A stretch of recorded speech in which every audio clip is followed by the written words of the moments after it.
Good evening. Tonight, I can report to the American people and to the world that the United States has conducted an operation that killed Osama Bin Laden, the leader of al-Qaeda, and a terrorist who's responsible for the murder of thousands of innocent men, women, and children. It was nearly 10 years ago that a bright September day was darkened by the worst attack on the American people in our history. The images of 9/11 are seared into our national memory.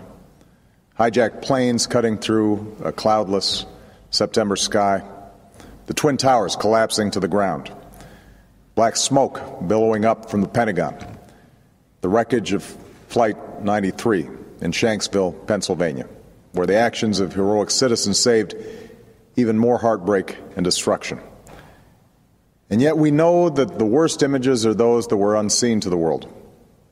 The empty seat at the dinner table, children who were forced to grow up without their mother or their father, parents who would never know the feeling of their child's embrace, nearly 3,000 citizens taken from us, leaving a gaping hole in our hearts.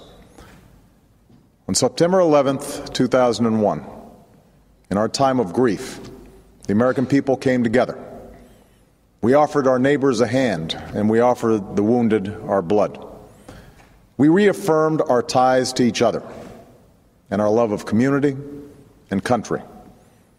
On that day, no matter where we came from, what God we prayed to, or what race or ethnicity we were united as one American family. We were also united in our resolve to protect our nation and to bring those who committed this vicious attack to justice. We quickly learned that the 9/11 attacks were carried out by al-Qaeda, an organization headed by Osama bin Laden, which had openly declared war on the United States and was committed to killing innocents in our country and around the globe. And so we went to war against al-Qaeda to protect our citizens, our friends, and our allies. Over the last 10 years, thanks to the tireless and heroic work of our military and our counterterrorism professionals, we've made great strides in that effort. We've disrupted terrorist attacks and strengthened our homeland defense. In Afghanistan, we removed the Taliban government, which had given bin Laden and al-Qaeda safe haven and support. And around the globe, we worked with our friends and allies to capture or kill scores of al-Qaeda terrorists, including several who were a part of the 9/11 plot. Yet Osama bin Laden avoided capture and escaped across the Afghan border into Pakistan. Meanwhile, al-Qaeda continued to operate from along that border and operate through its affiliates across the world. And so shortly after taking office, I directed Leon Panetta, the director of the CIA, to make the killing or capture of bin Laden the top priority of our war against al-Qaeda, even as we continued our broader efforts to disrupt, dismantle, and defeat his network. Then, last August, after years of painstaking work by our intelligence community, I was briefed on a possible lead to bin Laden.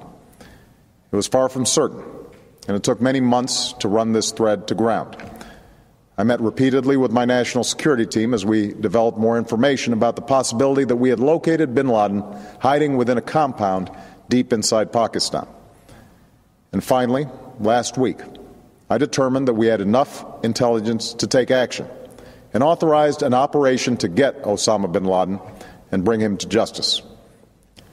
Today, at my direction, the United States launched a targeted operation against that compound in Abbottabad, Pakistan. A small team of Americans carried out the operation with extraordinary courage and capability. No Americans were harmed. They took care to avoid civilian casualties. After a firefight, they killed Osama bin Laden and took custody of his body.